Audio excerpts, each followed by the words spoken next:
খাঁটি তাওহীদের প্রচারকারী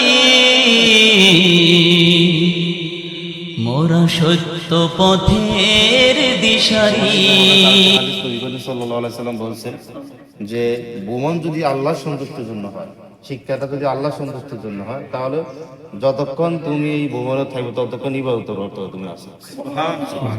তাহলে এই জন্য এগুলো আসলে অনেকে আমরা ভ্রমণটা শুধু শুধু আনন্দ বা বিনোদনের ক্ষেত্রে বেশি দিচ্ছি, কিন্তু ভ্রমণ করার উদ্দেশ্যটা কি?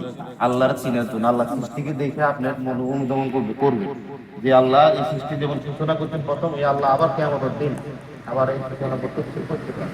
আল্লাহ সুবহানাহু যে জ্ঞানীদের জন্য দুনিয়াটা কাজ করে, জ্ঞানীদের চিন্তা করবে ঠিক তার উপর গ্রহণ করবে।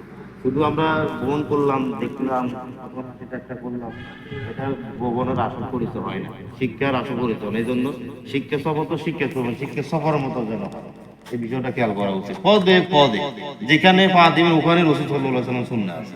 আপনি উপরে উঠবেন ওখানে আল্লাহু আকবার বলবেন, ওখানে আল্লাহ আকবার বলতে বলছে। নিচে নামবেন সেখানে আল্লাহ নবী করিম সাল্লাল্লাহু আলাইহি ওয়াসাল্লাম সুবহানাল্লাহ বলার জন্য বলছে। দেখা হয়েছে একজন সাথে, ওখানেও নবী করিম সাল্লাল্লাহু আলাইহি ওয়াসাল্লাম সালাম দিয়ে মুসাফা করা দেখা বলছেন। আশ্চর্য জিনিস দেখলে আমরা বলতে পারি নবী করিম সাল্লাল্লাহু আলাইহি ওয়াসাল্লাম সুবহানাল্লাহ বলা। ঠিক আছে, আপনি সুস্থ রাখছেন, ভালোভাবে হাঁটতে পারতেছেন। অনেক সময় আমি দেখেছি যে ক্লান্ত, ওই যে মাথা ঘুরে প্রেসারে মাথা ঘুরে হাঁটতে পারি না, তা আলহামদুলিল্লাহ আপনি সুস্থ করে আল্লাহ হাঁটার ব্যবস্থা করছেন, আলহামদুলিল্লাহ। ঠিক আছে, অনেকের রোগে ব্যস্ত আছে। এই জন্য আমাদের শিক্ষা সভাটা যেন শিক্ষা সভার মতো হয়।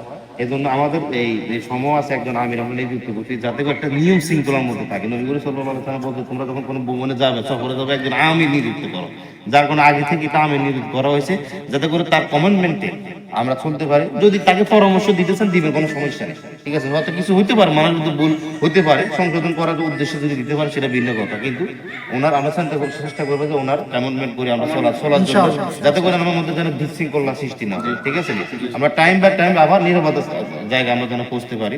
এই জন্য সবাই এই জিনিসটি খেয়াল রাখবেন। আসসালামু আলাইকুম ওয়া রাহমাতুল্লাহ।